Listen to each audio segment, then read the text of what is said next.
시간입니다. 네, 한번 OX 문제부터 천천히 보겠습니다. 네, 유령의 경률은 말하는 사람 자신에게 이익이 되는 표현은 최대화하고 부담이 되는 표현은 최소화한다 라고 했는데요. 일단 이익과 부담의 관점에서 보고 말하는 사람 자신인지 아니면 타인인지를 파악해야 되는 거잖아요. 네, 맞는 표현인가요?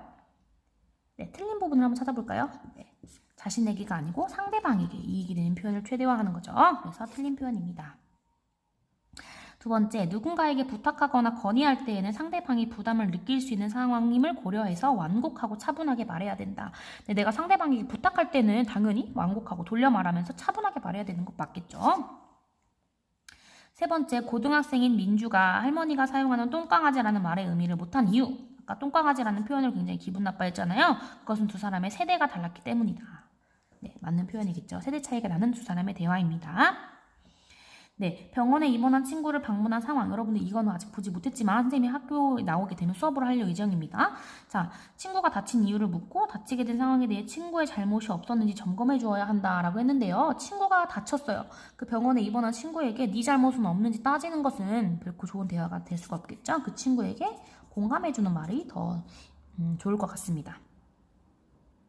네, 5번 공손성의 원리는 묘령, 관용, 찬동, 겸양, 동의의 경률 5가지가 있다. 맞는 표현이겠죠. 자, 6번 대화할 때는 상대방에게는 찬동의 경률을 칭찬을 많이 해주고요. 자신에게는 겸양의 경률을 사용해야 한다. 자신을 낮추어 표현하는 것이 맞다. 네, 맞겠죠. 그래서 나에게인지 상대방에게 하는 것인지를 좀 잘 파악해두는 것이 좋겠다. 7번 화자와 대화 참여자는 화자와 청자의 역할을 적절히 바꿔가면서 말을 하면서 대화를 진행해야 된다. 이것은 무슨 원리였나요?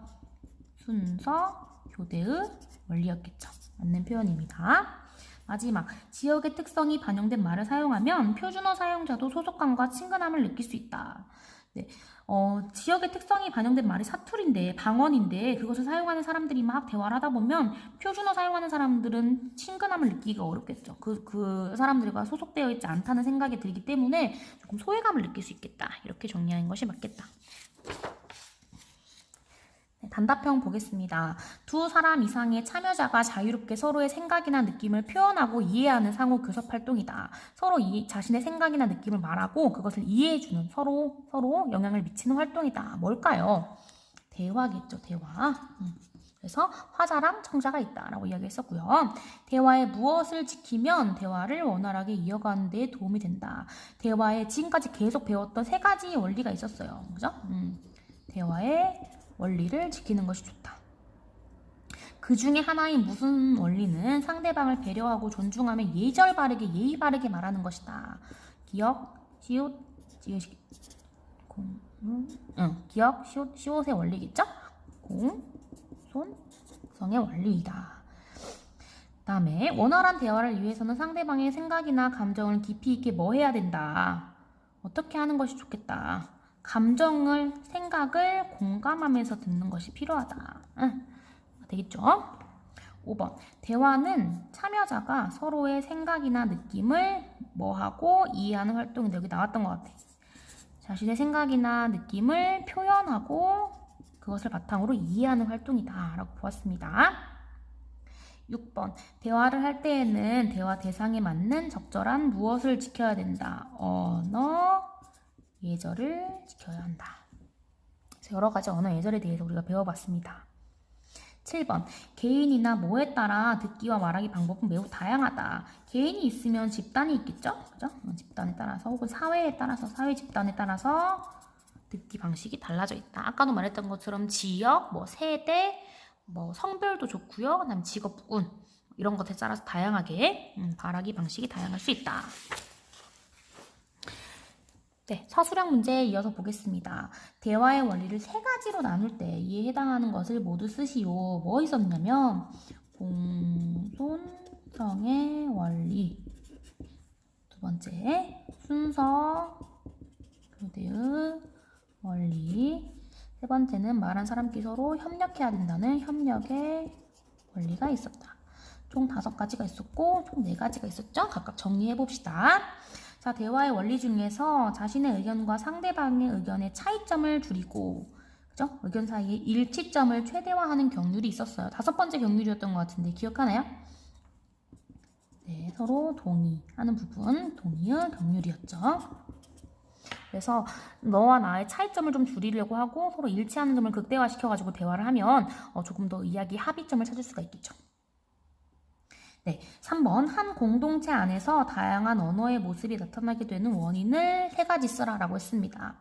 아까 공동체가 있지만 다 한 공동체이지만 서로 언어의 모습이 다양한 이유는 뭐뭐 있었나? 세대 차이, 세대가 달라서. 두 번째는요, 사투리 쓴다고 했죠? 지역이 달라서. 세 번째는요, 그 요리사가 이야기한 것들이 굉장히 어려웠잖아요. 직업에 의해서. 등등등 있을 것 같습니다. 직업 등이 있다.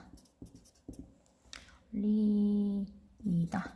동의 경률이다. 이렇게 서술형이니까 다자로 끝나게 쓰도록 합시다. 4번. 대화의 참여자가 대화의 목적에 최대한 기여할 수 있도록 서로 노력해야 된다라는 대화의 원리. 목적에 기여해라. 그래서 노력해야 된다. 무슨 원리일까요? 협력의 원리겠죠. 서로 협력해야 된다. 노력해야 된다. 라는 대화의 원리입니다. 마지막 5번째요. 다양한 언어가 존중받지 못하고 차별과 편견의 대상이 되는 예를 1가지 이상 쓰라. 다양한 언어가 서로 있는데 존중받지 못하고 차별하고 편견이 일어난다고 합니다. 뭐 때문일까? 네, 일단 지역방언 있을 것 같아요. 지역방언. 어떤 특정 지역에 사는 사람들이 언어가 굉장히 수준이 낮다라고 평가하거나 우리랑 다르다는 이유만으로 굉장히 차별하고 편견 있는 시선으로 바라보는 경우가 있고요. 또는 성차별. 특정 성을 비하하는 내용들의 이야기를 다루는 단어들이 차별과 편견이 들어가는 것이라고 볼 수 있고 언어가 존중받지 못하는 사례라고 볼 수가 있겠다. 네, 이렇게 정리하겠습니다. 선생님이 이렇게 먼저 풀어줘 버려가지고 여러분들이 고민한 시간이 적을 텐데 5번째 주요도 역시 강조하여 말하는 것은 여러분들이 미리 문제를 다운받아가지고 풀어보고 이것은 복습하는 차원에서 답을 확인하는 차원에서 영상을 봤으면 좋겠습니다. 네, 여러분 수고했습니다.